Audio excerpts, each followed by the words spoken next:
मेरी प्यारी माँ, आपको अल्लाह ने माँ बनाया है, बहुत बड़ा दर्जा है माँ का। माँ के कदमों के नीचे जन्नत बताई गई है, बहुत बड़ा दर्जा है बाप का। बाप को जन्नत का दरवाजा करार दिया गया है। मगर कान खोल करके सुन लीजिए, ऐ औलाद वालों, ऐ मेरी प्यारी माँ, ऐ मेरे प्यारे बुजुर्गों, जिनको अल्लाह ने बाप बनाया, जिनको अल्लाह ने माँ बनाया, वो कान खोल के सुन लें। माँ बाप बनना बहुत सम्मान की बात है, बहुत ऑनर की बात है, बहुत इज्जत की बात है, बहुत रिस्पेक्ट की बात है। मगर ये सुन लीजिए, अल्लाह के प्यारे नबी क्या फरमाते हैं, मा मिन अब्दिन यस्तरईहिल्लाहु रईयतन, जब अल्लाह ताला किसी बंदे पर कोई जिम्मेदारी डाल दे और फिर वो इस हाल में मर जाए कि वो अपनी जिम्मेदारी के साथ अन्याय कर रहा है, अपनी जिम्मेदारी के साथ धोखा कर रहा है, और इस हाल में मर जाए कि अपनी जिम्मेदारी को सही तरीके से पूरा नहीं कर रहा है, इल्ला हर्रमल्लाहु अलैहिल जन्ना, उस इंसान के ऊपर जन्नत हराम हो जाएगी। माँ के पैरों के नीचे जन्नत है।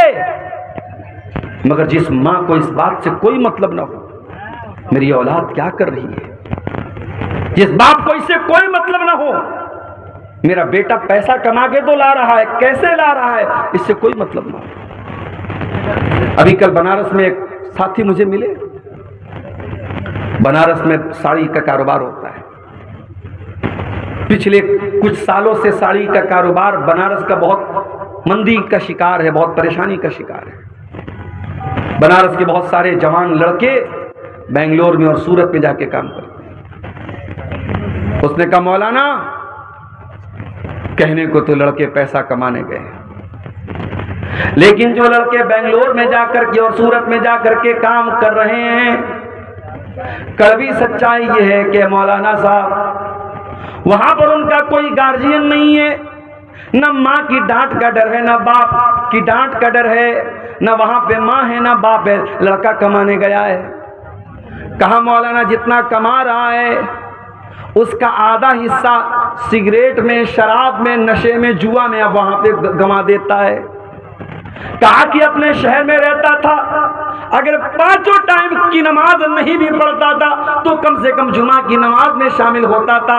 वहां पैसा कमाने की ऐसी धुन है, मस्जिद की शक्ल तक नहीं जानता। जुमा की नमाज में भी कितने मुसलमान लड़के जो पैसा कमाने बेंगलोर और सूरत गए वो जुमा की नमाज तक नहीं पढ़ते हैं।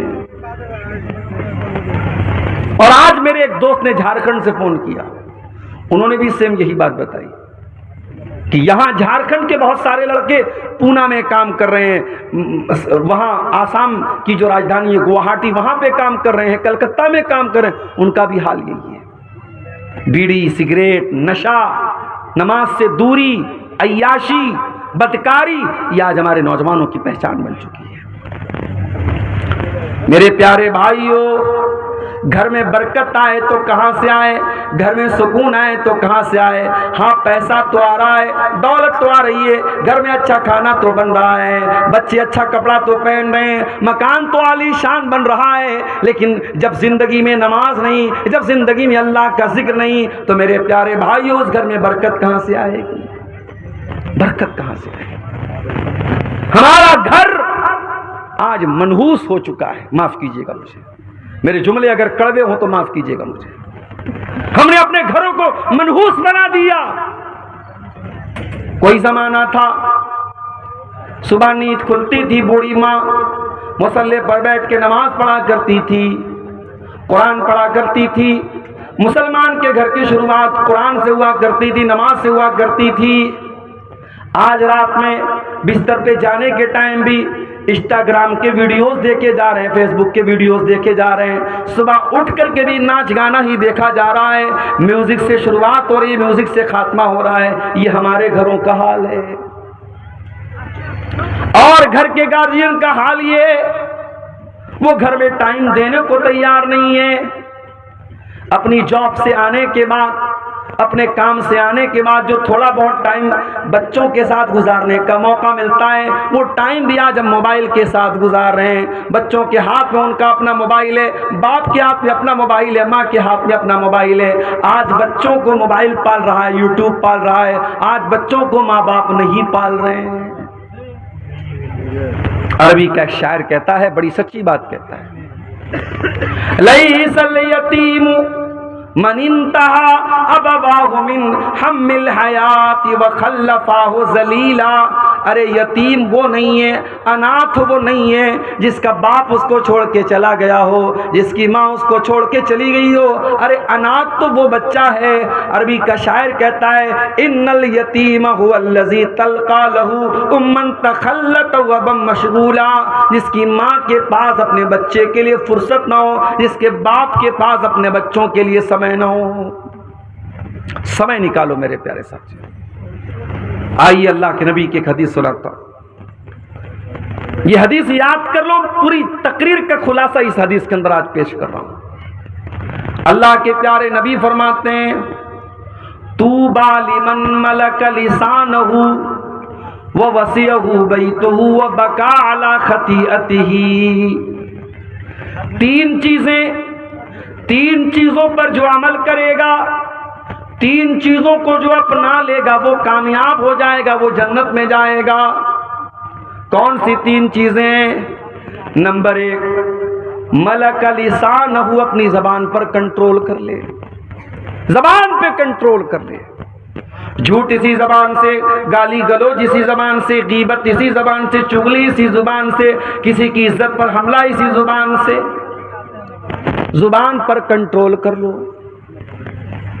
दूसरी चीज, वह वसिअहु बैतुहु, आपका घर आपके लिए काफी हो जाए। अपना बिजनेस करने के बाद, अपनी जॉब करने के बाद, अपनी दुकान पर काम पूरा करने के बाद जो बाकी टाइम मिले वो अपने घर को दो, अपने घर वालों को दो। अल्लाह के नबी फरमाते हैं कि उसका घर उसके लिए काफी हो जाए। और तीसरी चीज, वह बकाला खतीयतिही, और वो तन्हाई में, अकेले में अपने गुनाहों पर नदामत के आंसू बहाता हो, रोया करता हो, तौबा करता हो, गिड़गिड़ाता हो। मेरे प्यारे भाइयों, हमने तो रोना भी बंद कर दिया, हमारी आंखें खुश्क हो गई, हमें तो रोना भी नहीं आता। आज हम इतने पत्थर दिल हो चुके हैं कि आज अपनी आंखों से जनाजा देखने के बावजूद, आज जनाजे की नमाज के दौरान और मैयत को दफनाने के दौरान भी हमारे चेहरे पर मुस्कुराहट होती है। हम रोना नहीं चाहते, हम रो नहीं पाते हैं। कुरान कहता है, सुम्मा कसत कुलूबुहुम मिन बादी ज़ालिका फहिय कल हिजारति व अशद्दु क़स्वा। कुछ लोग इतने सख्त हो जाते हैं, उनके दिल इतने कठोर हो जाते हैं कि पत्थर से भी ज्यादा उनके दिल कठोर हो जाते हैं। व इन्न मिनल हिजारति लमा यतफज्जरु मिनहुल अनहार। अरे पत्थर तो कुछ ऐसे भी होते हैं कि पत्थर के अंदर से भी पानी निकलने लगता है, पत्थर फट जाता है और पत्थर से सुराख हो जाता है। लेकिन इंसान का दिल कभी कभी इतना कठोर हो जाता है कि पत्थर से ज्यादा सख्त हो जाता है। हम तो रो नहीं पाते। अल्लाह के नबी ने फरमाया, 3 चीजें पैदा कर लो, जबान पर कंट्रोल कर लो, आपका घर आपके लिए काफी हो जाए, और अपने गुनाहों पर आंसू बहाना शुरू कर दो। ये 3 चीजें अगर आपको मिल जाएं, आप कामयाब हो जाएंगे। मेरे प्यारे साथियों, मैं जानता हूं आप बहुत देर से तकरीरें सुन रहे हैं और बहुत अहम टॉपिक लेकर के मैं आपके सामने बैठा हूं। बहुत लंबी बात नहीं करूंगा, बड़ी टू द पॉइंट बातें आपके सामने रखूंगा। कुछ तरीके बताऊंगा, कुछ नुस्खे बताऊंगा, अपने घर को कैसे सुधारा जाए, अपने घर को कैसे संवारा जाए, अपने घर को इस्लामी घर कैसे बनाया जाए। इसी टॉपिक पर कुछ बातें आपके सामने रखूंगा। हम मकान बनाते हैं, मकान में सबसे जरूरी जो होती है मकान की बुनियाद, फाउंडेशन। बेहतरीन बिल्डिंग खड़ी कर दें, लेकिन अगर बुनियाद कमजोर हो जाए तो आपका मकान कमजोर माना जाएगा और एक दिन धराशायी हो जाएगा, धड़ाम से गिर जाएगा। अगर अपने घर को एक अच्छा घर बनाना चाहते हो तो जिस तरीके से मकान बनाने के टाइम ये देखते हो कि बुनियाद कैसी है, वैसे ही मकान बनाने के टाइम ये भी देखो ये मकान हम हराम कमाई से बना रहे हैं या हलाल कमाई से बना रहे हैं, ये सूद और ब्याज के पैसे से बना रहे हैं, रिश्वत के पैसे से बना रहे हैं, या जायज़ कमाई से बना रहे हैं, किसी का हक मार के बना रहे हैं, या सही तरीके से बना रहे हैं। तुम देख लो कि उस मकान की बुनियाद में तुम क्या डाल रहे हो। कुरान कहता फमन अस्ससा बुनियानहु अला तक़वा मिनल्लाहि व रिज़वानिन खैरुन अम्मन अस्ससा बुनियानहु अला शफ़ा जुरफिन हारिन फनहार बिही फी नारि जहन्नम। कुरान कहता है दो टाइप के घर होते हैं। एक घर वो है जो अल्लाह के तक़वा की बुनियाद पे खड़ा है, जिस घर का बनाने वाला ईमानदार है, सही है, नेक है, हलाल कमाई से घर बना रहा है। और दूसरा वो है जो हराम खोर है, जो ब्याज का पैसा लेके आया है, जो रिश्वत का पैसा लेके आया है, जो भाई का हक मार के आया है, जो बहन का हक मार के आया है। किसी जगह एक लाइन पड़ी, बड़ी अच्छी लाइन थी कि मामू जान हज करने जा रहे हैं, अपनी बहन का और अपने भांजों का हक मारने के बाद तीसरी मर्तबा मामू जान हज करने जा रहे हैं। यह समाज की बड़ी कड़वी हकीकत है। हमें से हर इंसान किसी का मामू होगा, किसी बहन का भाई होगा। हमारी दीनदारी सिर्फ दाढ़ी पर है, हमारी दीनदारी सिर्फ माथे पर सज्जे के निशान पर है। हम बड़े दीनदार बन गए, पांचों टाइम के नमाजी बन गए। याद रखो मेरे भाइयों, ये जो मीरास में जिसका जितना हिस्सा है, बेटे का इतना है, बेटी का इतना है, माँ का इतना है, बाप का इतना है, भाई का इतना है, बहन का इतना है, ये किसी मुफ्ती का फतवे से नहीं बना है। ये अब्दुल गफ्फार सलफी साहब ने, ये तौहीद आलम साहब ने, या कोई फला आलिम साहब ने अपने घर से ये मसला नहीं बनाया है। ये कुरान की आयतें हैं, अल्लाह का बनाया हुआ कानून है। और अल्लाह ने कुरान में जब मीरास का मसला बयान किया तो क्या फरमाया, वतिल्का हुदूदुल्लाह। मेरे बंदो, हम जो मीरास का कानून बता रहे हैं ये अल्लाह की बनाई हुई बॉर्डर है। जिस तरीके से इंडिया और बांग्लादेश की बॉर्डर पर आप देख लीजिए बीएसएफ के सिपाही तैनात रहते हैं, जो ये देखते रहते हैं कि कोई बांग्लादेशी इंडिया में ना जाए, और बांग्लादेश के फौजी ये देखते हैं कि कोई इंडिया का आदमी बांग्लादेश में इनवैलिड तरीके से ना जा सके। कुरान क्या कह रहा है, वतिल्का हुदूदुल्लाह। हमने जो ये कानून बनाया है ये हमारी बनाई हुई बॉर्डर है, ये हमारा बनाया हुआ कानून है, ये हमारी बनाई हुई लिमिट्स है। जो इनको क्रॉस करेगा वो बर्बाद हो जाएगा, वो जहन्नम की आग में जलेगा। मकान आप बना रहे हैं, लेकिन पैसा कहां से लाया? आप इमारत की बुनियाद क्या रख रहे हैं? बेईमानी पर तो नहीं है, चोरी पर तो नहीं है, और सूदखोरी पर तो नहीं है, रिश्वत पर तो नहीं है। बुनियाद किस चीज पर है?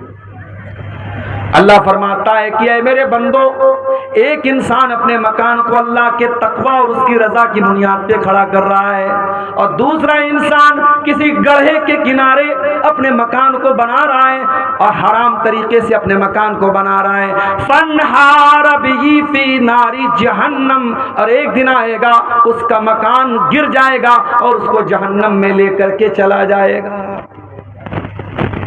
बच्चों से प्यार करते हो ना? अगर बच्चों से प्यार करते हो तो कभी हराम कमाई मत खिलाना अपने बच्चों को। कम खिला देना, 2 रोटी कम खाएगा आपका बच्चा। कुछ कमजोर रहेगा चलेगा, कुछ दुबला पतला रहेगा चलेगा। हराम की कमाई अपने बच्चों को मत खिलाना मेरे प्यारे साथी। अल्लाह के प्यारे नबी फरमाते हैं, जो जिस्म हराम कमाई से परवरिश पाएगा फन्नार औला बिही, वो जहन्नम की आग में जलेगा। अरे हम तो अपने बच्चों से इतना प्यार करते हैं। कभी कभी मेरे साथ ऐसा हुआ, मैं सफर में हूं, घर से बीवी का फोन आया, किसी बच्चे को चोट लग गई, किसी बच्चे को चोट लगी, वीडियो कॉल से मैंने देखा। मैं बिहार में बैठा हूं, मैं यहां से कुछ नहीं कर सकता। वहां बच्चे को चोट लगी है, बाप होने के नाते मेरा दिल तड़प जाता है। और अगर बच्चों को ऐसी चोट लग जाए कि बच्चों का खून निकलने लगे तो इंसान बेकरार हो जाता है।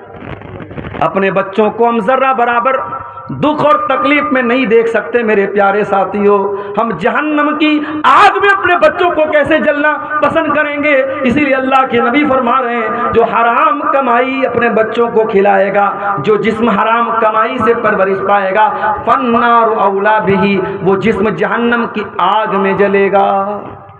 अब ये आप तय कर लीजिए कि आपको अपने बच्चों को जहन्नम की आग में जलाना है या जन्नतुल फिरदौस में दाखिल करना है।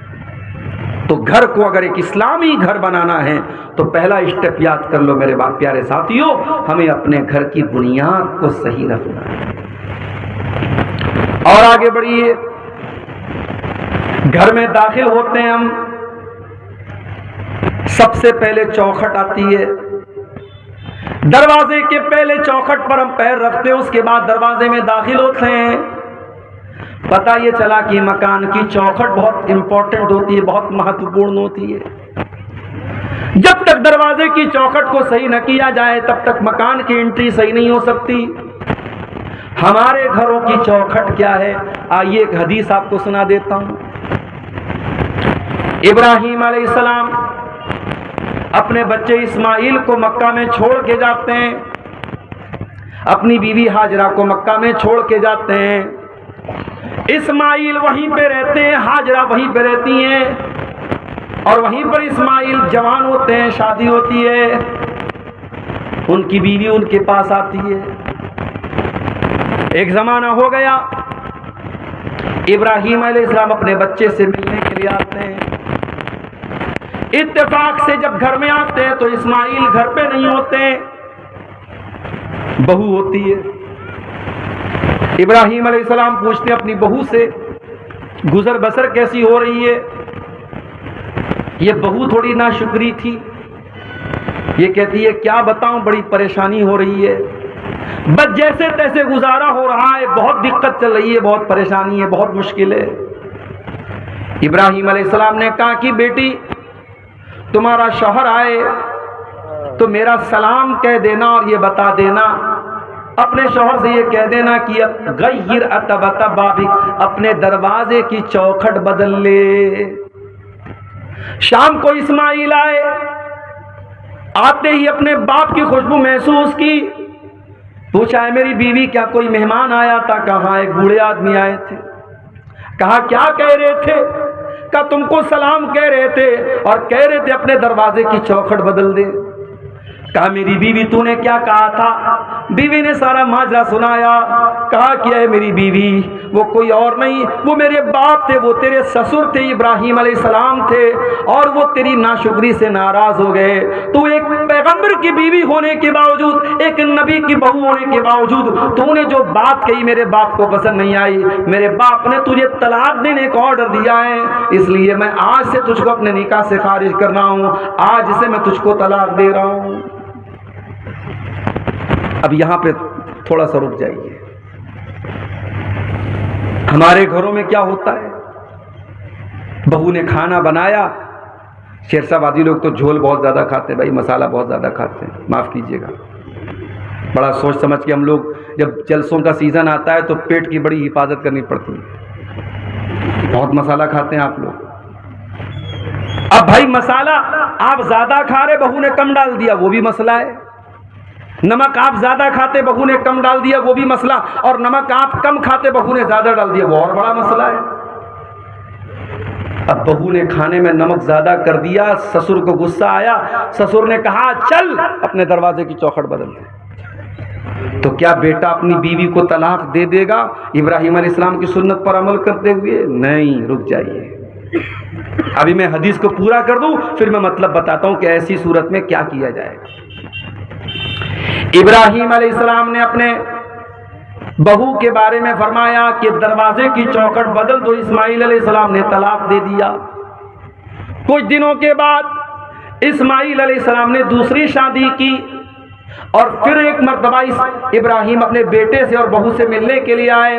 इत्तेफाक से इस मर्तबा भी बहू से मुलाकात हुई, बेटे से मुलाकात नहीं हुई। इब्राहीम ने पूछा, बेटी कैसी गुजर बसर हो रही है? बहू ये दीनदार थी, नेक थी, अल्लाह वाली थी। इसने कहा, बहुत अल्लाह का शुक्र है, अल्लाह जिस हाल में रखे अल्लाह का बहुत करम है, बहुत आराम से गुजर बसर हो रही है। कहा बेटी तेरा शौहर आए तो मेरा सलाम कह देना और कह देना सब भी ताता बता बाबिक, दरवाजे की चौखट बहुत अच्छी है, इस चौखट की हिफाजत करना। शाम हुई, इस्माइल आए, बाप की खुशबू महसूस की, बीवी से पूछा क्या कोई आया था? कहा कि हाँ एक बड़े मियाँ बूढ़े मियाँ आए थे। कहा क्या कह रहे थे? कहा मुझसे हाल चाल पूछ रहे थे और जब मैंने अल्लाह का शुक्र अदा किया तो ये कह के गए हैं कि अपने शौहर को मेरा सलाम सुना देना और कह देना कि दरवाजे की चौखट की हिफाजत करें। कहा है मेरी बीवी, वो कोई और नहीं तेरे ससुर थे, मेरे बाप इब्राहिम अलैहिस्सलाम थे और उन्होंने तुम्हें पसंद किया है, तुम्हारी बात उनको पसंद आई है और उन्होंने कहा है कि मैं तुमको अपने निकाह में बरकरार रखूं। हदीस आपको मैंने सुना दी, बुखारी की हदीस है।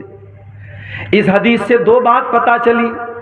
पहली बात यह पता चली कि घर के अंदर दरवाजे की चौखट का अगर दर्जा किसी को हासिल है तो यह औरत को हासिल है। जिसको हम घरवाली कहते हैं, जिसको हम बीवी कहते हैं, जिसको हम अहलिया कहते हैं, बेगम कहते हैं, पत्नी कहते हैं, वाइफ कहते हैं, जो भी कह लें, घर के अंदर दरवाजे की चौखट की अगर हैसियत किसी को हासिल है वो औरत को हासिल है। पता ये चला अगर औरत गड़बड़ है तो इसका मतलब कि दरवाजे की चौखट गड़बड़ है, और जब दरवाजे की चौखट गड़बड़ है इसका मतलब कि दरवाजे की एंट्री गड़बड़ है, दरवाजे में आप सही तरीके से दाखिल नहीं हो सकते। इसलिए घर को अगर बनाना है, संवारना है तो घर की घरवाली का अच्छा होना बहुत जरूरी है।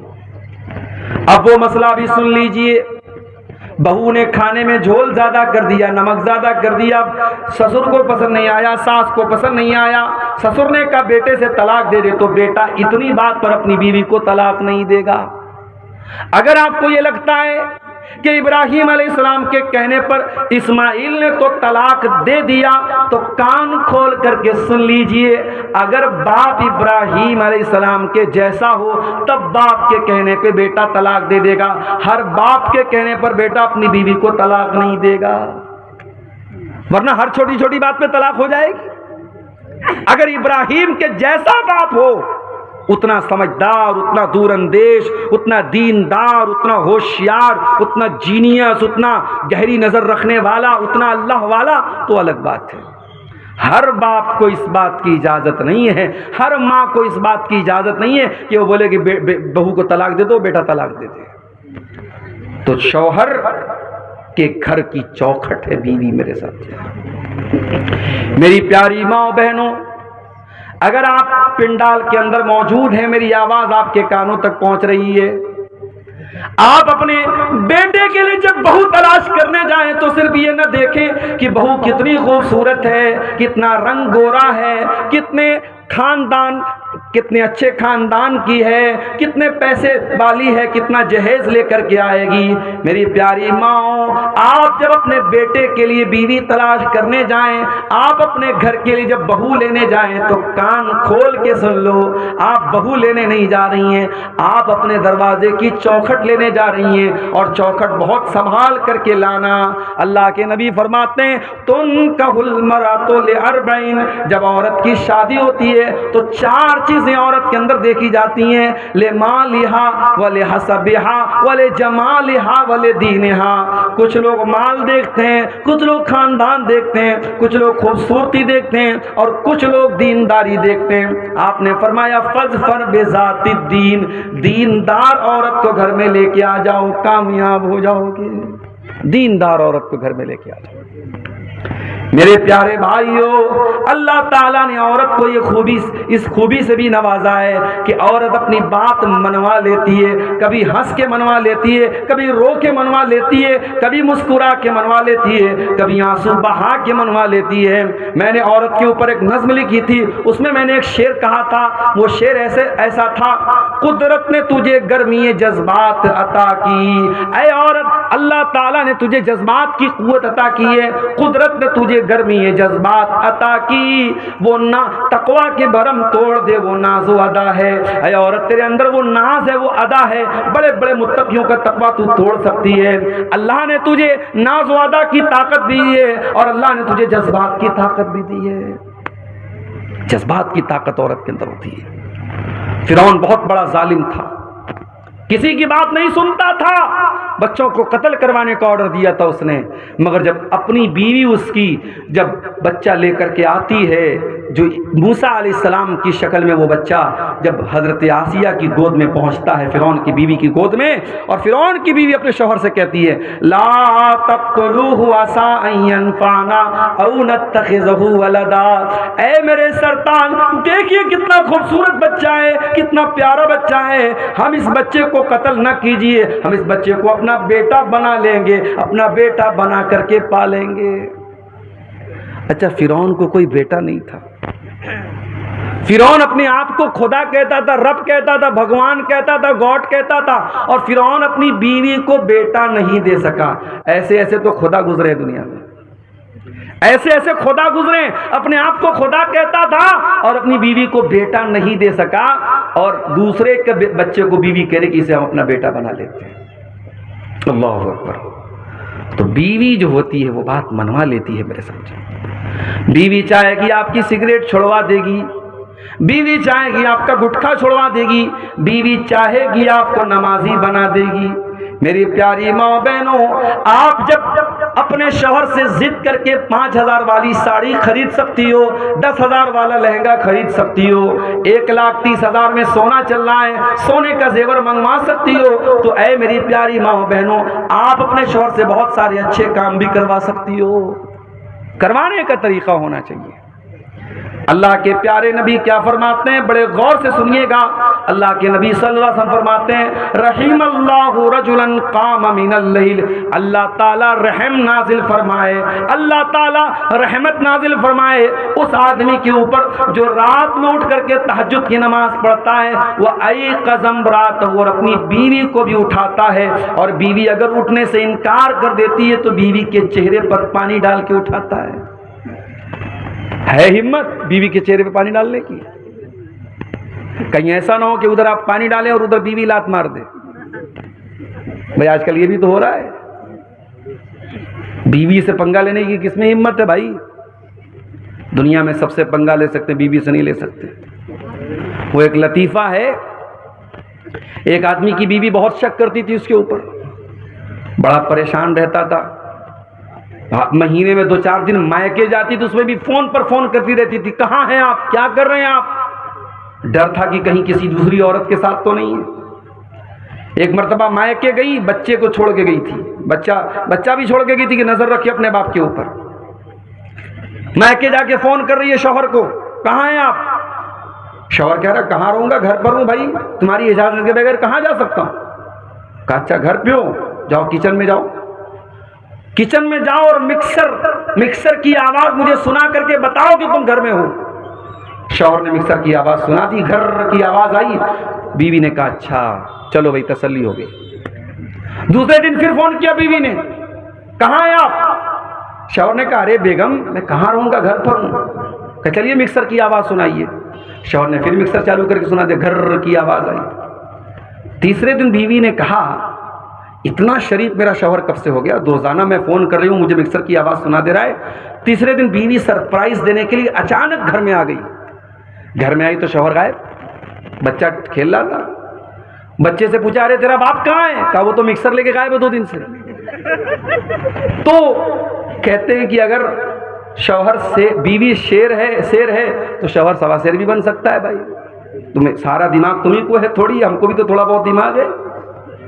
तो आप ये याद रखिए मेरे प्यारे साथियों कि घर के अंदर जब तक एक नेक घर वाली नहीं आएगी, घर का माहौल अच्छा नहीं हो सकता है। अल्लाह के नबी फरमाते हैं अल्लाह ताला रहमत नाजिल फरमाए उस आदमी के ऊपर जो रात में उठ करके तहज्जुद की नमाज पढ़ता है और अपनी बीवी को भी उठाता है। वह रहीमल्लाहु रातन कामत मिनल लैल, और अल्लाह ताला ऐसी औरत के ऊपर रहमत नाजिल फरमाए जो रात में उठ करके तहज्जुद की नमाज पढ़ती है। वह आई कज़त ज़ौजहा, और अपने शौहर को भी उठाती है, और शौहर अगर इनकार कर दे तो शौहर के चेहरे पर पानी छिड़क करके उठाती है। ये होते हैं बेहतरीन कपल, एक दूसरे का ताउन करे दीन के सिलसिले में। इसीलिए अल्लाह के नबी फरमाते हैं लियत्तखिज़ अहदुकुम क़ल्बन शाकिरा, तीन चीज़ों को बैलेंस बना लो, तीन चीज़ों को खजाना बना लो, तीन चीज़ों को स्टोर कर लो, तीन चीज़ों को अपने घर में लेके आ जाओ। क़ल्बन शाकिरा, अपने सीने में ऐसा दिल लेकर के आओ जो अल्लाह ताला का शुक्रिया अदा करने वाला हो। व लिसानन ज़ाकिरा, और अपने मुंह में ऐसी जबान लेकर के आओ जो अल्लाह ताला का जिक्र करने वाली हो। व ज़ौजतन मुमिनतन तुईनुहु अला अम्रिल आखिरा, और ऐसी दीनदार बीवी लेके आओ जो आखिरत के कामों में, दीन के कामों में आपकी मदद करे। ऐसी बीवी अगर आपके घर में आ जाएगी, घर को जन्नत बना देगी। और आगे बढ़िए, घर को अगर जन्नत बनाना है तो बहुत जरूरी काम क्या करना है हमको? घर को अल्लाह के जिक्र से आबाद करना है। मुसलमान का घर है, सुबह भी मोबाइल पर गाने बज रहे हैं, शाम को भी गाने बज रहे हैं, बिस्तर पे जाने के पहले भी म्यूजिक बज रहा है। मुसलमान का घर है, 24 घंटे में कोई एक मर्तबा अल्लाह का नाम लेने वाला नहीं है। नेताओं के भाषण तो सुने जा रहे हैं, राजनेताओं की तकरीरें तो बजाई जा रही हैं, अल्लाह रसूल की बातें घर में कोई सुनने वाला नहीं है। गांव में जलसा होता है, उस घर का कोई आदमी जलसे में जाने को तैयार नहीं है। तकरीरों से बोर होने वाला परिवार है, ना शौहर को तकरीरों से इंटरेस्ट है, ना बीवी को तकरीरों से इंटरेस्ट है। एक आदमी घर में अल्लाह का जिक्र करने वाला, अल्लाह का नाम लेने वाला तक नहीं है। मेरे प्यारे भाइयों, ऐसे घर को अल्लाह के नबी ने मुर्दा करार दिया। आपने फरमाया मसलुल बैतिल्लज़ी युज़करुल्लाहु फीही वल बैतिल्लज़ी ला युज़करुल्लाहु फीही, जिस घर में अल्लाह का नाम लिया जाए वो घर जिंदा है, और जिस घर में अल्लाह का नाम न लिया जाए वो घर मुर्दा है। वो घर मुर्दा है, अल्लाह के नबी ने उसको मुर्दा करार दिया है। अपने घर को जिंदा करो मेरे भाइयों, अल्लाह के जिक्र से आबाद करो। बहुत आसान तरीका बता देता हूं। जब भी घर में दाखिल हुआ करो, बिस्मिल्लाह पढ़ के दाखिल हुआ करो, और जब घर के बाहर निकला करो बिस्मिल्लाह तवक्कलतु अलल्लाह ला हौला वला कुव्वता इल्ला बिल्लाह पढ़ लिया करो। क्या फायदा होगा मौलवी साहब? आइए मैं फायदा भी बता देता हूं। सही मुस्लिम की रिवायत है, अल्लाह के प्यारे रसूल फरमाते हैं जब इंसान घर में दाखिल होने के टाइम बिस्मिल्लाह पढ़ता है तो शैतान भाग जाता है और कहता है ला मबीत लकुम हाहुना, ये तो बिस्मिल्लाह पढ़ के घर में आया है, अब यहां पे रात गुजारने का मौका नहीं मिलेगा। जब इंसान रात में डिनर करने के टाइम, खाना खाने के टाइम अल्लाह का नाम लेता है, बिस्मिल्लाह पढ़ता है, तो शैतान कहता है ला मबीत लकुम वला अशाहा हुना, न तो यहाँ पे रात गुजारने का मौका मिलेगा, न डिनर करने का मौका मिलेगा। जब आप खाने पर बिस्मिल्लाह नहीं पढ़ते हैं तो आपके खाने को शैतान भी खाता है, खाने की बरकत खत्म हो जाती है। तो घर में जब दाखिल हो तब बिस्मिल्लाह पढ़ें, और जब खाना खाने लगे तब बिस्मिल्लाह पढ़ें। और जब रात हो जाए, मगरिब की अजान हो जाए, तो अल्लाह के नबी ने फरमाया जब सूरज डूब जाए, जब मगरिब का टाइम हो जाए, फकुफ्फू सिबियानकुम, तो अपने छोटे बच्चों को घर के अंदर ले आओ। मगरिब के टाइम अपने छोटे बच्चों को बाहर मत भेजो। फ़इन्न शयातीन तंतशिरु हीन इज़िन, उस वक्त शैतान घूमते रहते हैं। मगरिब के टाइम अपने बच्चों को बाहर मत भेजिए, सूरज डूबने के टाइम। और आपने आगे फरमाया जब रात में चिराग की बत्ती बुझाओ तो बिस्मिल्लाह पढ़ के बुझाओ। बर्तन को खुला मत रखो, बर्तन को ढांक दो, बिस्मिल्लाह पढ़ के ढांक दो। दरवाजे की कुंडी लगाओ तो बिस्मिल्लाह पढ़ के कुंडी लगाओ, इसलिए कि जो अल्लाह के नाम से जो चीज क्लोज कर दी जाए, जो चीज बंद कर दी जाए, शैतान उसको ओपन नहीं कर सकता, शैतान उसको खोल नहीं सकता। अल्लाह का नाम लेके आप दरवाजे को बंद कीजिए। ये बहुत आसान तरीका मैंने आपको बताया है अल्लाह के जिक्र से घर को आबाद करने का। और जब आप घर के बाहर निकले बिस्मिल्लाहि तवक्कलतु अलल्लाहि ला हौला वला कुव्वता इल्ला बिल्लाह पढ़ लें।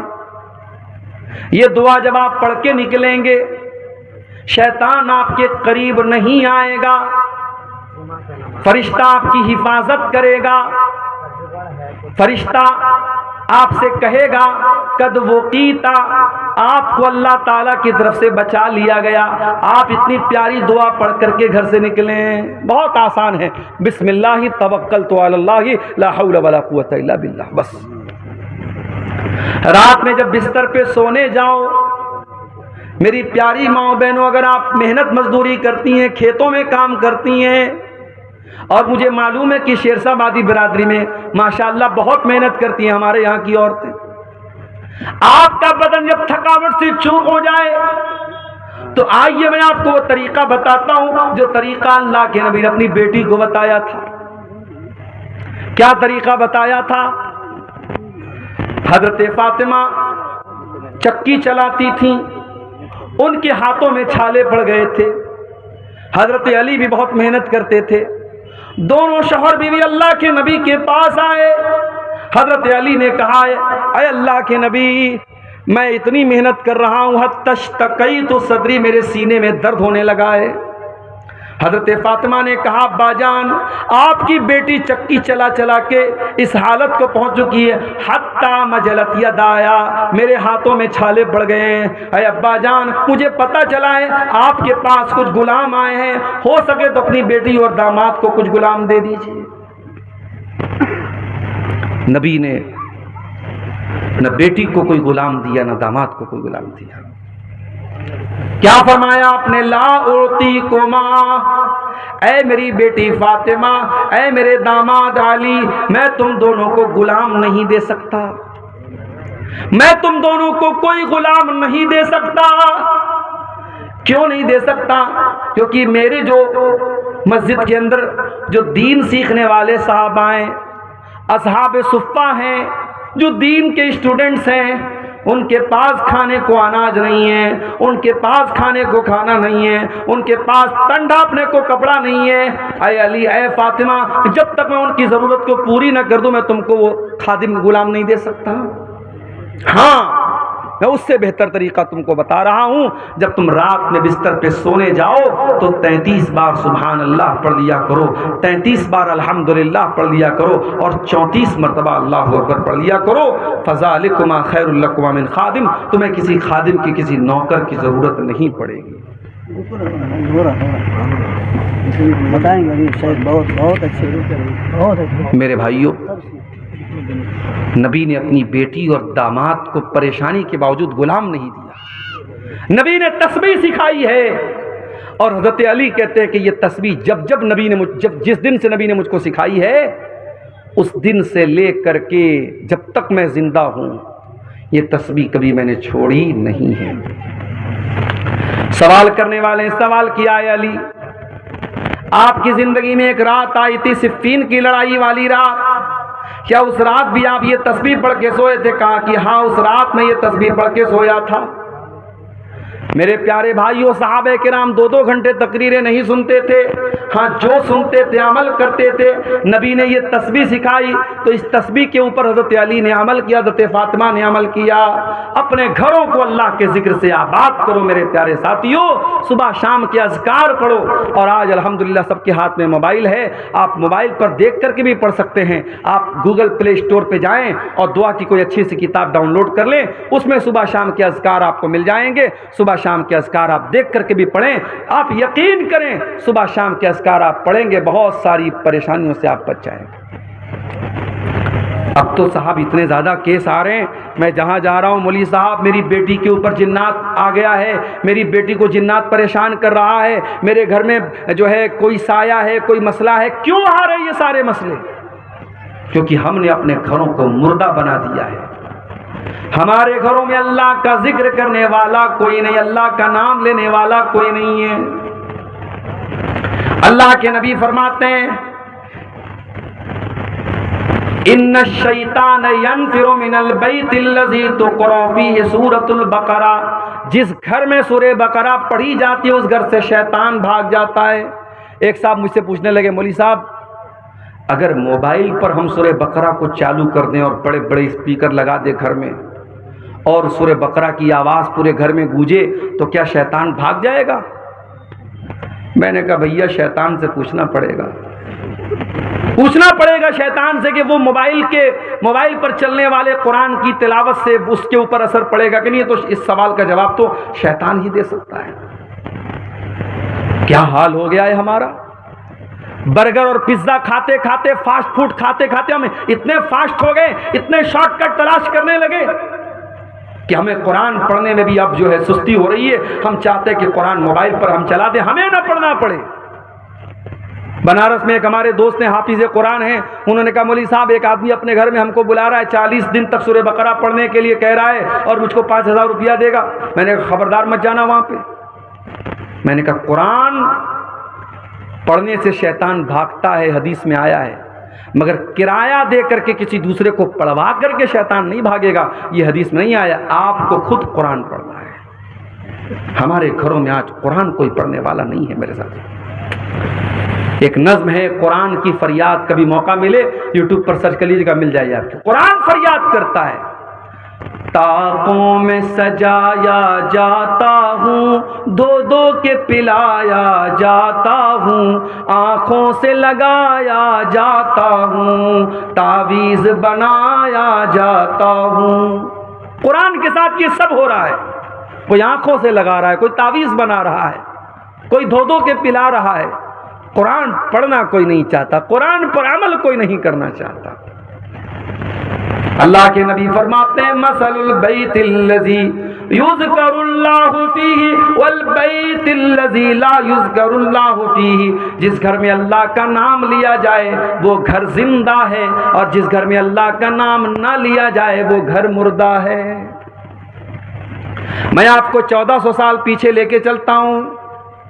नबी की मस्जिद में चलिए, किबला की तरफ खड़े हो जाइए, आपके लेफ्ट साइड में कुछ कमरे मिलेंगे।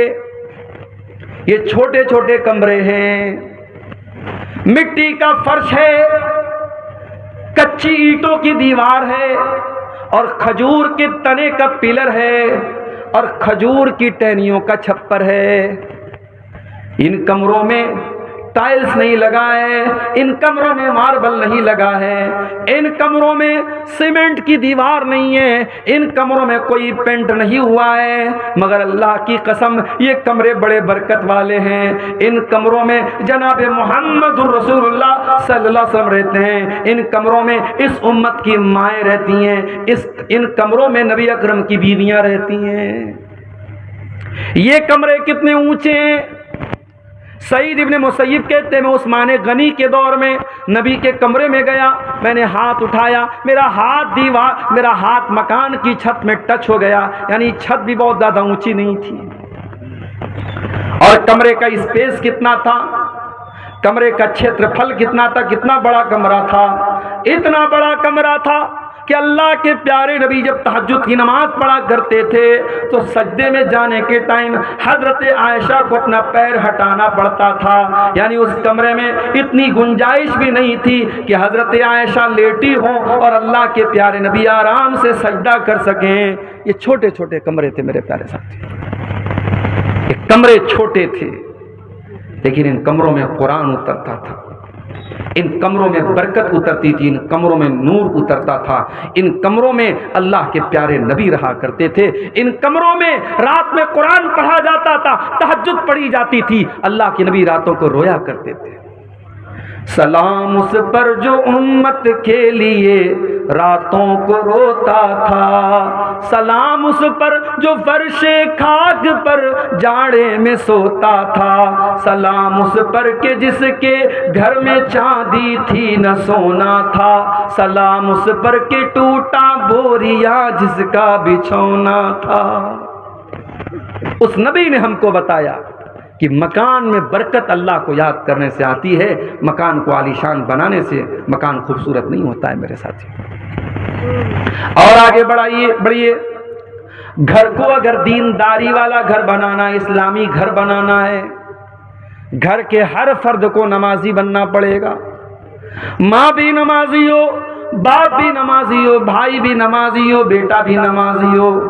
अल्लाह के प्यारे नबी फरमाते हैं मुरू औलादकुम बिस्सलाति वहुम अब्नाउ सबील। जब तुम्हारे बच्चे 7 साल के हो जाएं, 7 साल के हो जाएं तो अपने बच्चों को नमाज का ऑर्डर दो, और जब तुम्हारे बच्चे 10 साल के हो जाएं और नमाज न पढ़े तो तुम उनकी पिटाई करो। मौलवी साहब, पिटाई कौन करेगा?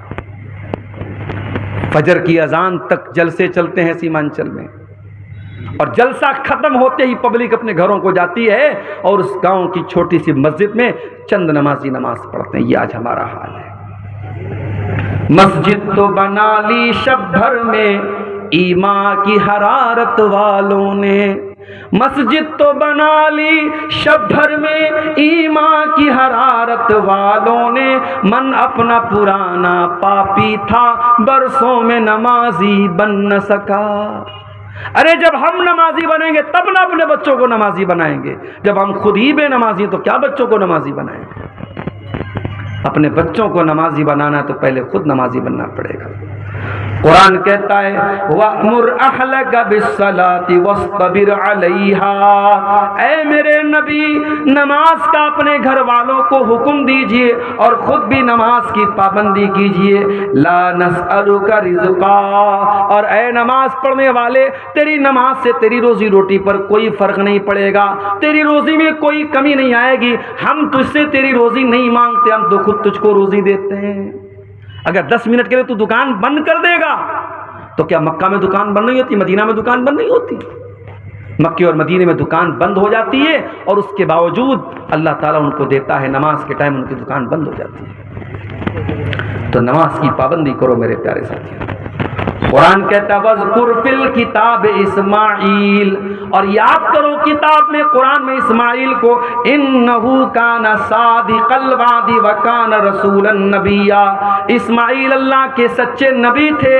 व काना यअमुरु अहलहु बिस्सलाह, और इस्माइल अपने घर वालों को नमाज का हुक्म दिया करते थे।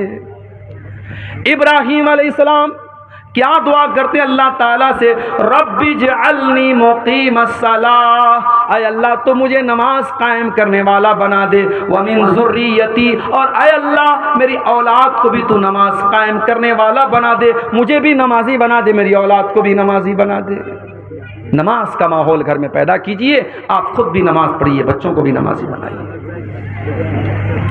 हजरत अब्दुल्लाह बिन मसूद रज़ी अल्लाह तआला अन्हु रात में तहज्जुद की नमाज पढ़ रहे हैं, और तहज्जुद की नमाज पढ़ते हुए कुरान का 16वां पारा वो पढ़ रहे थे, और 16वें पारे की ये आयत उनकी नजरों से गुजरी।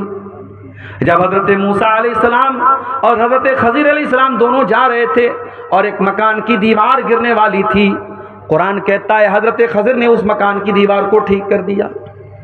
गांव वाले बड़े कंजूस थे, उन लोगों ने इन दोनों लोगों को खाना तक नहीं खिलाया था, और जब दीवार गिरने लगी तो हजरत खज़िर ने दीवार को ठीक कर दिया। हजरत मूसा अलैहिस्सलाम ने फरमाया लौ शि'ता लत्तख़ज़्ता अलैहि अजरा, ऐ खज़िर आपको दीवार फ्री में नहीं ठीक करना चाहिए था, जब इतने बदतमीज गांव वाले थे तो पैसा लेके ये काम करना चाहिए था। हजरत खज़िर ने क्या जवाब दिया? फरमाया व अम्मल जिदारु फकाना लिगुलामैन यतीमैन फिल मदीनति व काना तहतहु कंजुल लहुमा, ऐ मूसा वो दीवार 2 यतीम बच्चों के मकान की दीवार थी, उस मकान में 2 यतीम बच्चे रहा करते थे, दीवार गिर जाती, उन बच्चों का खजाना जो बाप ने मरने के पहले दफनाया था वो खजाना गांव वाले लूट के चले जाते। अल्लाह ने मुझको हुक्म दिया कि मैं उन बच्चों का खजाना लूटने न दूं, डूबने न दूं। पता ये चला बाप अगर नेक है तो बाप के मरने के बाद भी अल्लाह ताला यतीम बच्चों को बाप की दौलत और बाप का खजाना देगा, अल्लाह ताला बच्चों को महरूम नहीं करेगा। जब हज़रत अब्दुल्लाह बिन मसूद कुरान की आयत पढ़ने लगे, रोने लगे, तहज्जुद की नमाज का सलाम फेरा, उनका छोटा बच्चा वहीं पे सो रहा था, अपने बच्चे को देख करके रोते हुए कहने लगे मिन अजलिका या बुनैया, ऐ मेरे बच्चे तेरा बाप तेरे लिए तहज्जुद की नमाज पढ़ रहा है, आज मैं तहज्जुद पढ़ रहा हूं, कल तुझे फायदा मिलेगा। ऐ मेरे बच्चे तेरा बाप तेरे लिए रातों को इबादत कर रहा है, रातों को जाग रहा है।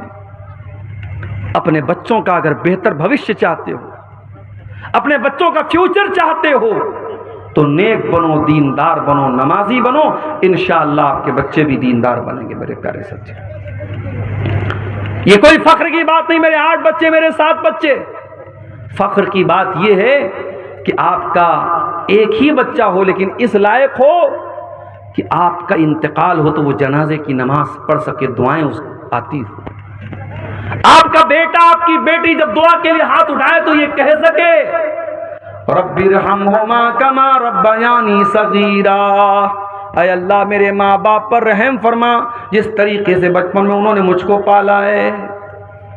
तो ये बहुत ज़रूरी चीज़ है मेरे प्यारे साथियों कि हम घर में नमाज का माहौल पैदा करें। और आगे बढ़िए, घर को अगर एक दीनदारी वाला घर बनाना चाहते हैं तो जैसे मोबाइल में जब वायरस ज़्यादा हो जाए तो हम दुकानदार के पास जाते हैं, लो भाई देखो मेरे मोबाइल में क्या हो गया है।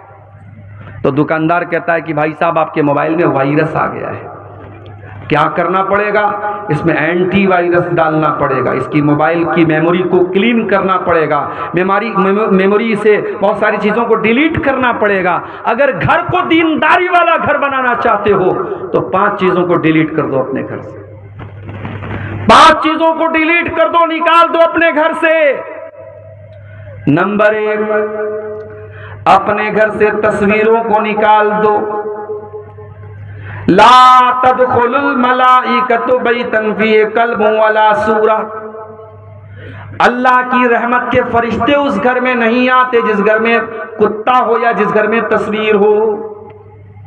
मौली साहब कैमरा तो सबके हाथ में इस वक्त है।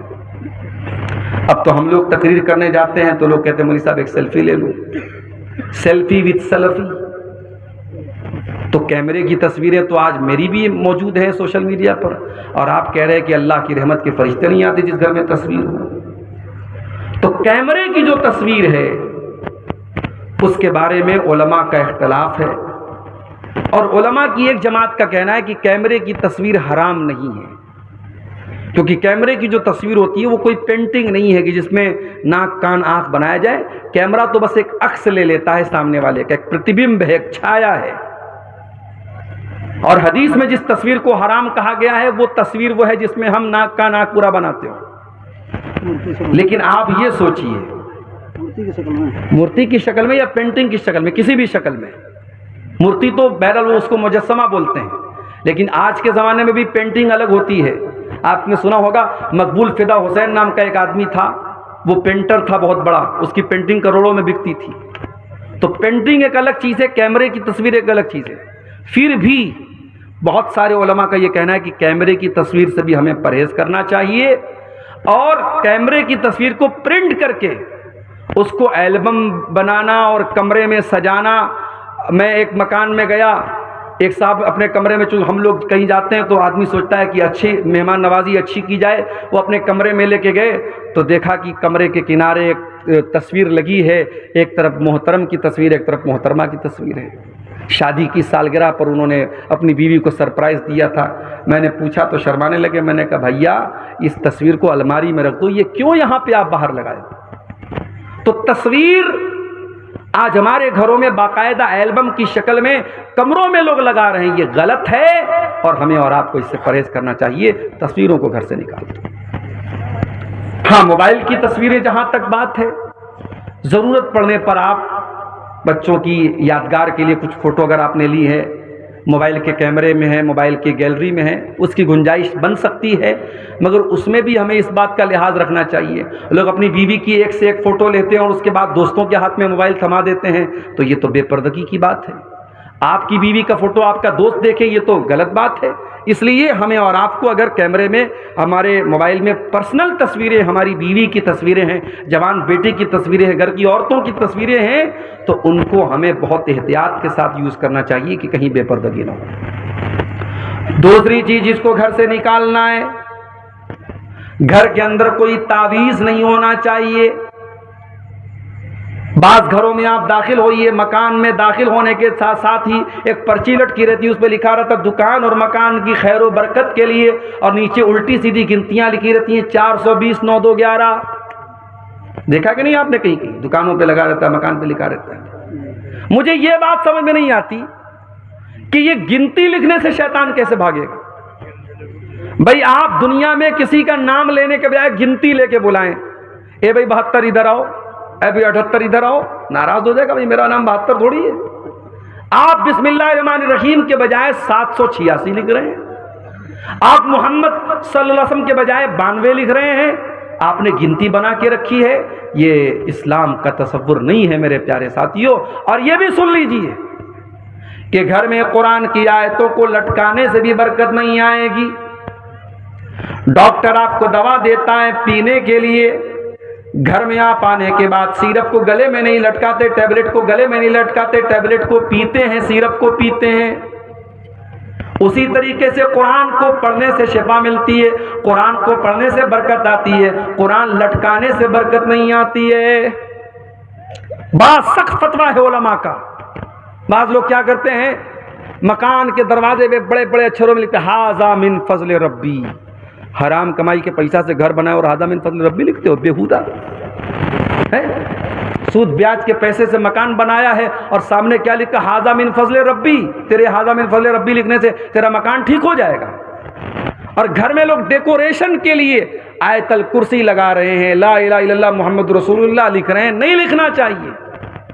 उलमा ने मना किया है कि कुरान की आयतें डेकोरेशन के लिए नहीं उतरी हैं, घर को सजाने के लिए नहीं उतरी। हाँ, अगर कोई आयतल कुर्सी घर में इसलिए लगाता है कि हमको आयतल कुर्सी याद हो जाए या हमको बार बार नजर पड़े, हमें याद आती रहे, हम पढ़ते रहें, तो तालीम के लिए घर में लटका सकते हैं। बरकत के लिए या डेकोरेशन के लिए घर में कुरान की आयतों को भी लटकाना सही नहीं है। तो घर से तावीज़ को भी निकाल दो मेरे प्यारे साथी।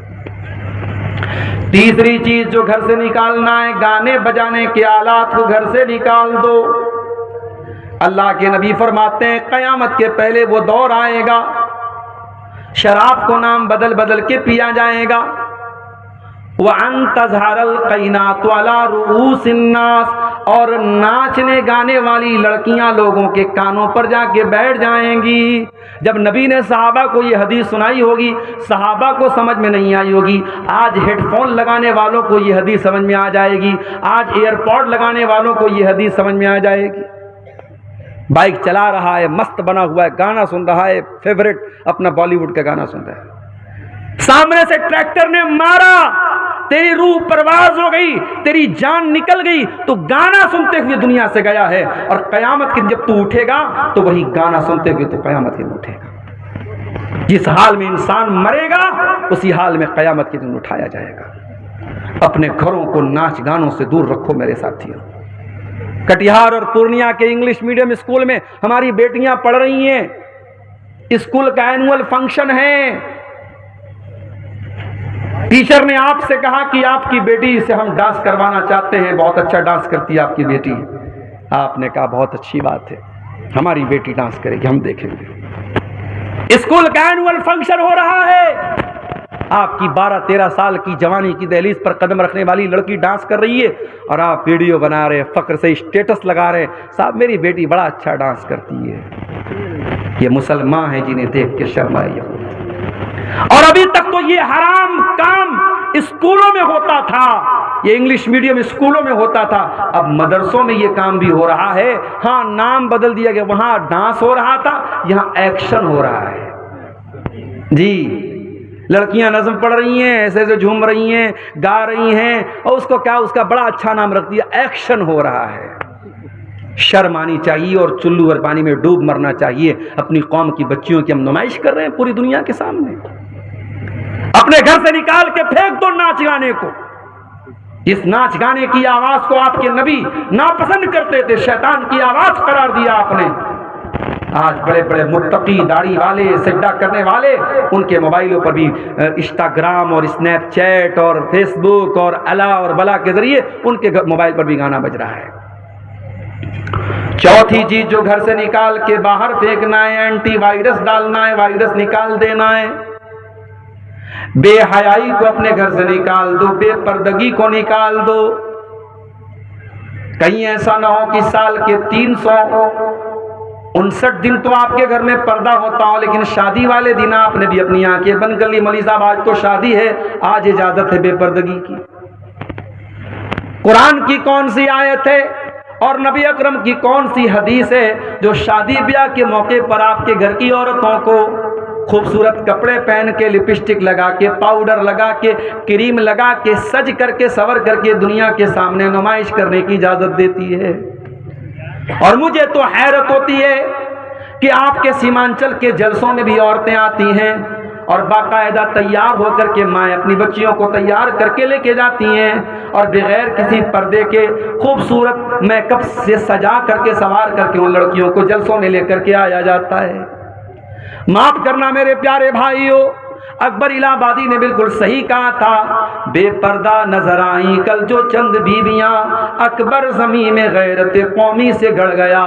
पूछा जो उनसे आपका पर्दा वो क्या हुआ? कहने लगी कि अक्ल पे मर्दों के पड़ गया। जब औरत का पर्दा उतरता है तो सबसे पहले मर्दों की अकल पे जाके चढ़ जाता है। जी हाँ, वो मर्द दयूस है, वो मर्द बेगैरत है जिसके घर की बेटी, बहू और बहन बेपर्दगी करे, बेहयाई करे और उसको कोई फर्क ना पड़े, उसकी माथे पर कोई शिकन ना आए। अल्लाह के प्यारे नबी सल्लल्लाहु अलैहि वसल्लम फरमाते हैं 3 लोग ऐसे होंगे जिनकी तरफ कयामत के दिन अल्लाह ताला ना तो देखेगा, ना बात करेगा, ना पाक और साफ करेगा।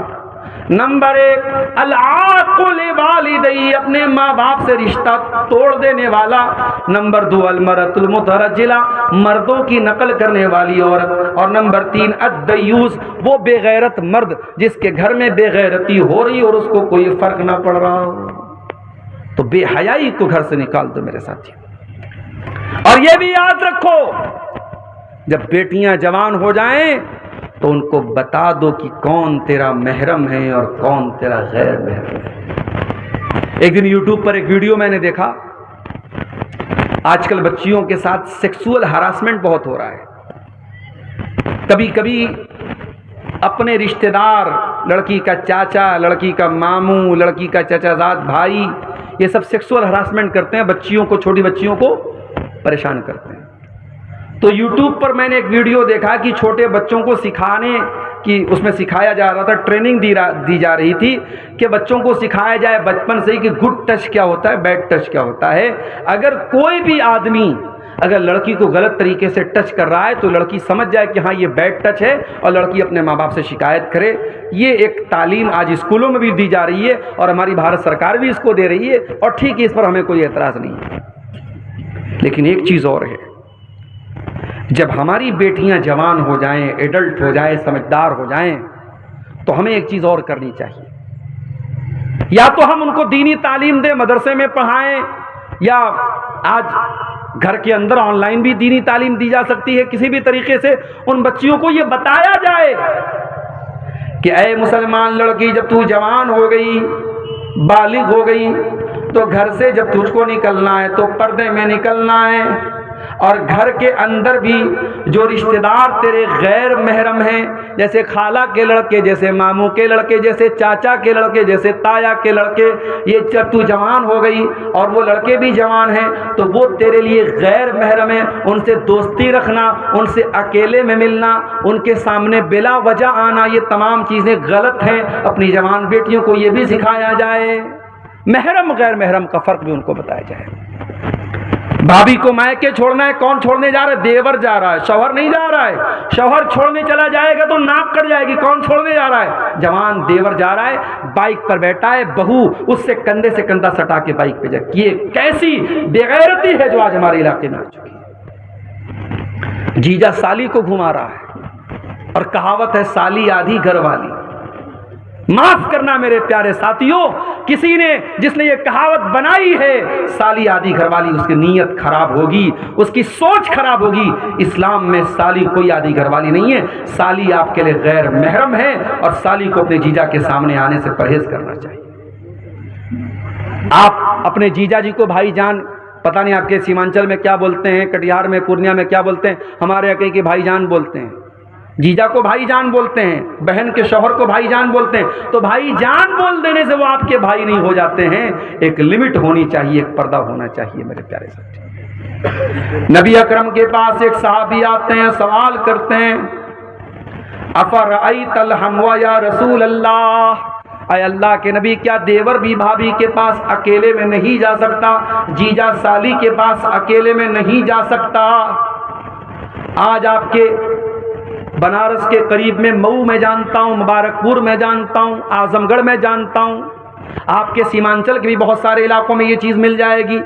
शौहर बाहर कमाने गया है, ज्वाइंट फैमिली सिस्टम है, बीवी उसी फैमिली में रहती है, देवरों के साथ, जेठों के साथ, ज्वाइंट फैमिली सिस्टम में शौहर दूर रह रहा है, परदेश में रह रहा है, और उसकी जवान बीवी उसी घर में रह रही है।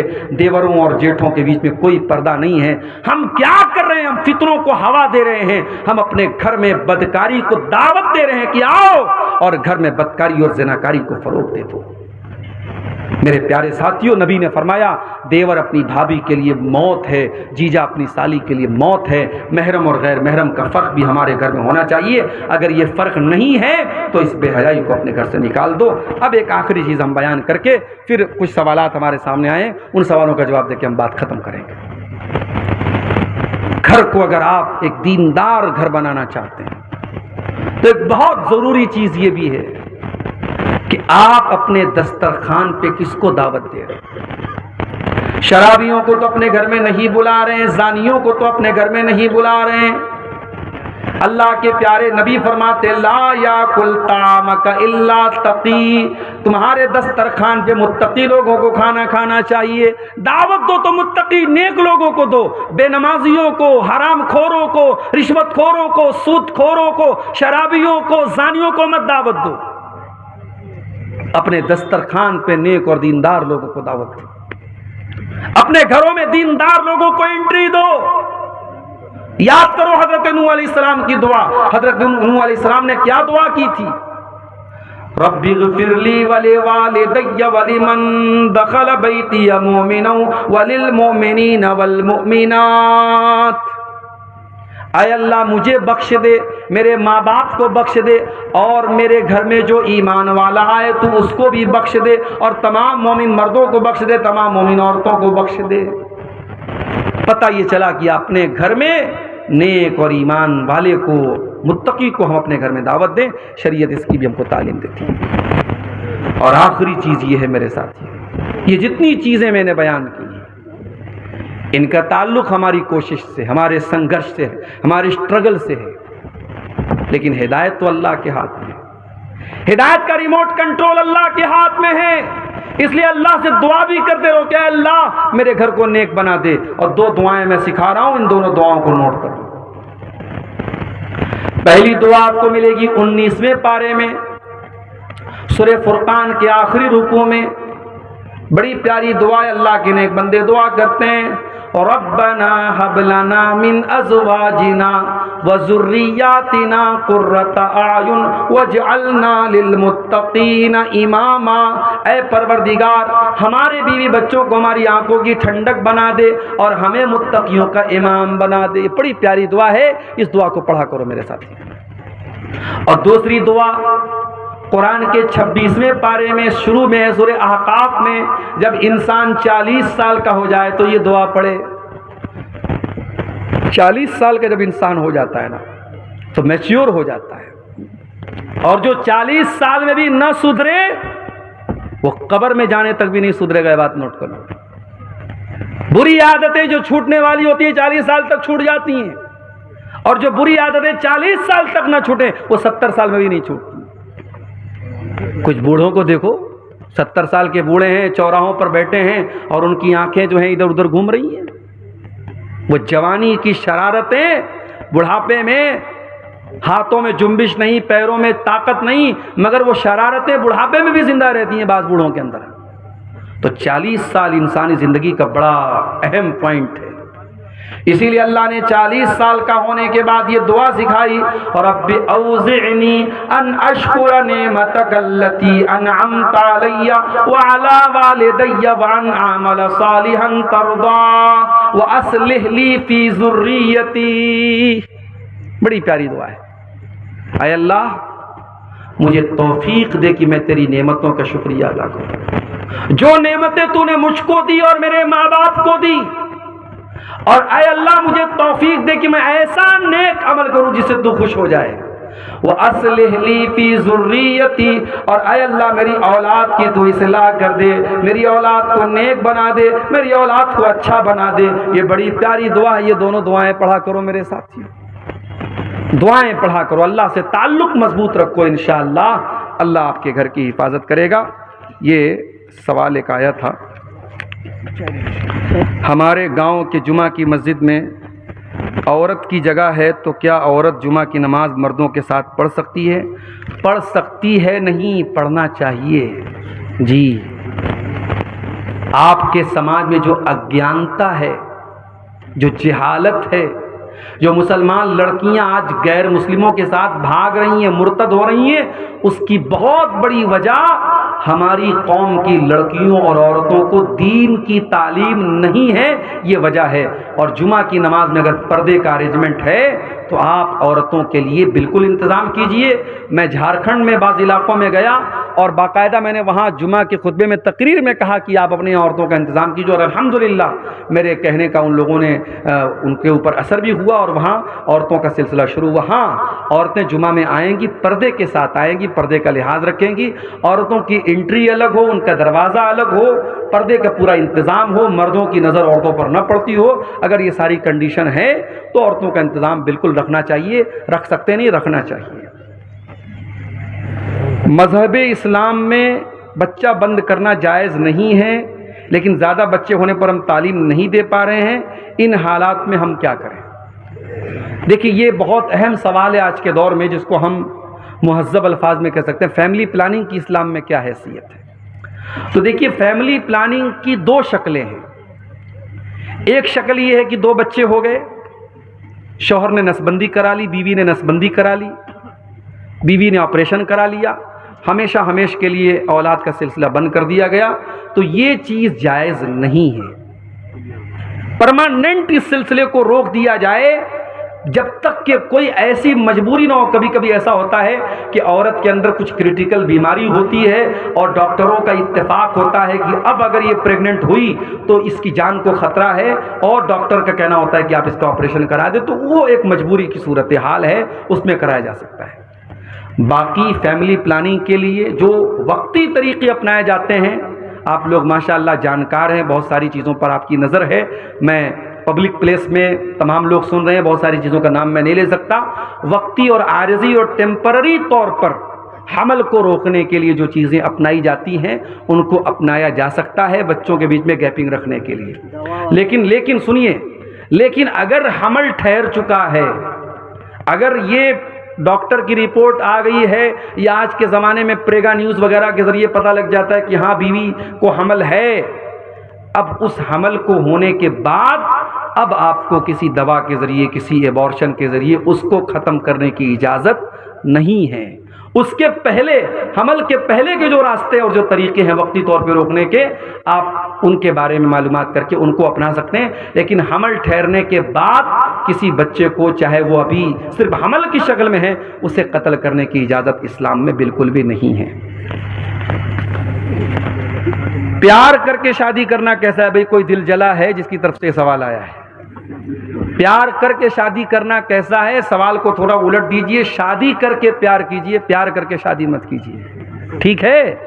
प्यार करके शादी करना ये इस्लाम का तरीका नहीं। हाँ, आज का दौर है, आपके खानदान की कोई लड़की है, बहुत खूबसूरत है, आपको पसंद है, आप जो जायज़ तरीका है अपने माँ बाप को भेजिए कि भाई लड़की दीनदार, सिर्फ खूबसूरती को मेयार ना बनाइए। अगर लड़की दीनदार भी है, खूबसूरत भी है, आप रिश्ते का पैगाम भेज दीजिए, शादी कर लीजिए। लेकिन ये कोई तरीका नहीं हुआ कि आप मोबाइल नंबर हासिल करें, चैटिंग करें, बातें करें, सेटिंग करें और उसके बाद आप शादी करें, तो ये जायज़ नहीं है, ये इस्लाम में इसकी इजाज़त बिल्कुल भी नहीं है। दूसरा सवाल है, नया घर में कुरान खानी करवाना कैसा है? चाहे नया घर हो चाहे पुराना घर हो, कुरान खानी कराना जायज़ नहीं है। कुरान पढ़ना सही है, किसी को बुला करके लड्डू खिला के कुरान पढ़वाना ये सही नहीं है। और कुरान बहुत सारी जगहों पे क्या होता है, मरने वाले के लिए भी कुरान पढ़ते हैं, वो भी जायज़ नहीं है। कुरान पढ़ना नॉन ट्रांसफरेबल इबादत है, किसी को ट्रांसफ़र नहीं कर सकते। अब्दुल गफ्फार साहब कुरान पढ़ के मौलवी साहब को बख्श दें, इसका इस्लाम में सिस्टम नहीं है। हम कुरान पढ़ेंगे, हमको सवाब मिलेगा। इमाम साहब का वज़ू मुकम्मल नहीं है तो क्या मुक्तदी की नमाज हो जाएगी? नहीं होगी, दोहरानी पड़ेगी नमाज। और अगर नमाज के दौरान वज़ू टूट जाए इमाम साहब का, तो जहाँ से टूटा है वहाँ से किसी दूसरे को इमाम बना दे और इमाम साहब वहाँ जाके वज़ू करें और फिर से नमाज अपनी पढ़ें।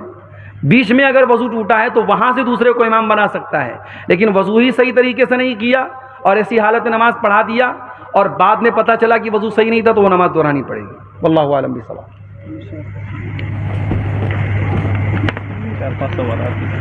क्या माँ बाप की छोटी हुई नमाज या रोज़ा बच्चे को कज़ा करना होगा? अगर वसीयत ना कर जाए फिर भी नमाज की कोई कज़ा नहीं करना है। रोज़ा अगर छूटा था और सेहत की हालत में छूटा था तो उसकी कज़ा करना है, सही हालत में। हाँ। और अगर बीमारी की वजह से छूटा था तो उसकी कज़ा नहीं करना है। उसको आप जो रोज़े का फ़िदिया है, कफ़ारा है, एक मिस्किन को खाना खिलाना है 2 टाइम का, वो आप खिला दीजिए एक रोज़ा के बदले। क्या वक्फ की हुई ज़मीन को ख़रीदा या बेचा जा सकता है?